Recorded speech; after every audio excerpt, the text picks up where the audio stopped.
What's really good, guys? Boy, I'm back again with another video, and today I'm going to do my first ever video game review. I'm going to kick it off with Red Dead Redemption. It's taken me a while, but I finally completed it, and I'm just going to go straight into it.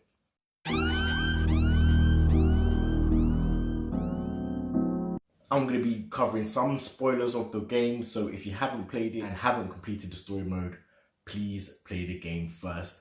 Come back and then let's just have some fun. So what I liked about Red Dead Redemption was I firmly stand behind that this is the most immersive game that I've ever played. The little mechanics to do with horse riding or even getting food from the store, the little stranger encounters that you have while you're galloping down roadsides, the beautiful landscape and the map itself and how big it is. Those are all things that made me fall in love with this game. The weather changes dynamically. You get mud on your clothes, you get blood on your clothes get ripped and stuff and then have to get cleaned and heal over time. You get bruises from when you're in fights. If you get stabbed, you'll see it on your body, on your character's body. Like, those things just kept me hooked. Story itself was amazing. Almost to the point where I was enjoying the side missions a lot more just because I knew that I did not want the story to end. So that's probably why it took me so long to complete it, to be honest. In terms of gameplay, it took a while for me to get used to the shooting mechanics. It's not quite like Rockstar's other big franchise game, GTA. There was a lot of free shooting. The lock-on mechanism, if you missed, it was very hard to get the next shot off because to cock it the second time to shoot. And I'm not really used to that. I'm used to automatic fire. As soon as I mastered how to use Deadeye and I mastered how to aim and shoot the weapons, combat became extremely fun and something that didn't terrify me. One gameplay mechanic I didn't really like or I didn't enjoy, especially at the beginning of the game, was the bounty system. You would get bounties and lawmen and bounty hunters would hunt you down in the world if you committed a crime. But the crimes that you could commit were very varied and some of them were very hard to avoid. So for example, I'd be in the town of Valentine walking around minding my own business. Somebody comes out of a bar and pushes me. If I punch that guy or hit that guy, I'm instantly wanted. And to get your wanted level down, you have to pay off that bounty. And because the money in this game wasn't a lot, like you didn't really get a lot of money for missions, paying for bounties when they were like $200, $300, it became a pain. So I found myself being good for most of the game just because I didn't want to have to pay those hefty fines. Because if you were wanted in an area, like in an area of a section of the map, you couldn't go into that area without being hunted down. So missions in that area were put on hold until you actually could pay off your bounty. And that's something that I didn't really enjoy. I didn't really feel like I needed to be punished and using my hard-earned cash to pay off bounties when sometimes it was, more times than not, it was self-defense. Let me get into the characters of this game. Now, the characters of this game is what kept me playing. Arthur Morgan, protagonist of this game, is a very flawed character, but he is a hero through and through, at least on my playthrough. I didn't go down the dishonorable route. I did as much as I could to help the gang around me, and seeing him try and fail to convince Dutch that they needed to leave and that the plans that Dutch had in place were foolish and they weren't going to amount to anything. It was a sad story because at the beginning of the game, you're stranded on the mountain and Dutch is trying to get money together so they can leave the area.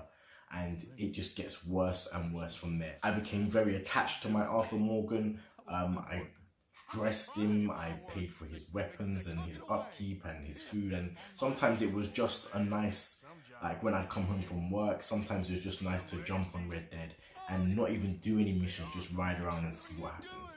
Like just have a day in the life of a cowboy. And that's what I loved about this game. Like Rockstar does make very immersive games sometimes. There's a lot to do, usually in the story modes, and this was no exception. The map was huge, there was a lot of missions, and sometimes even just taking in the surroundings and the nature, hunting, fishing, smoking, playing cards, that sort of thing, that was enough for my playthrough. It was just enough to be in that world because it was such a vibrant world filled with so many different characters and it was alive. It was amazing. Can't stress it enough. Now, if you've progressed enough through the story or you finished the game, you know that Arthur Morgan eventually succumbs to tuberculosis, which is terrible for me because I was rooting for him to win. I was rooting for him to survive and to take care of the gang and to take care of Dutch. Tell that Dutch himself was spiraling, he was unraveling, and he was succumbing to madness. And because the game was so immersive, it made me believe that I needed to make sure that this gang was okay first and foremost. Towards the end of the game, the last couple of chapters, people started to leave, people died, and I believe my favourite characters out of the whole game were Lenny and Charles. Arthur, Lenny and Charles, those were the MVPs.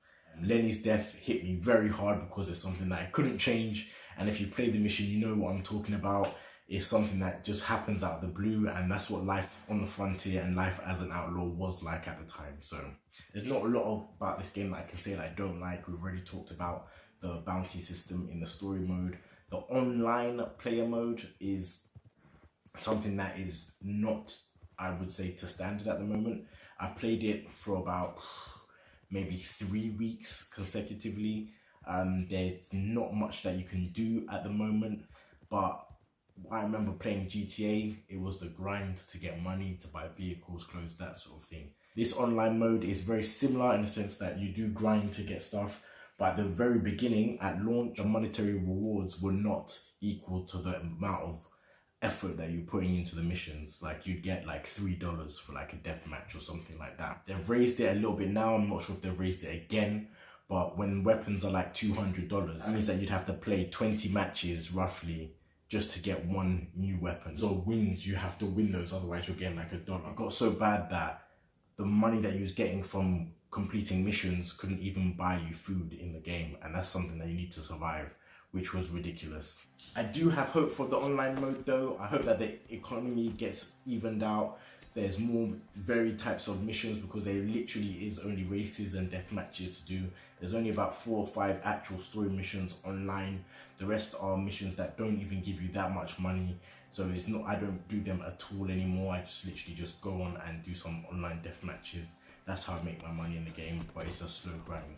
And if they don't bring out some big updates, then I don't feel like people are going to stay on this game for much longer, which is a shame because the game is amazing. Anyways, those were my thoughts on Red Dead Redemption 2.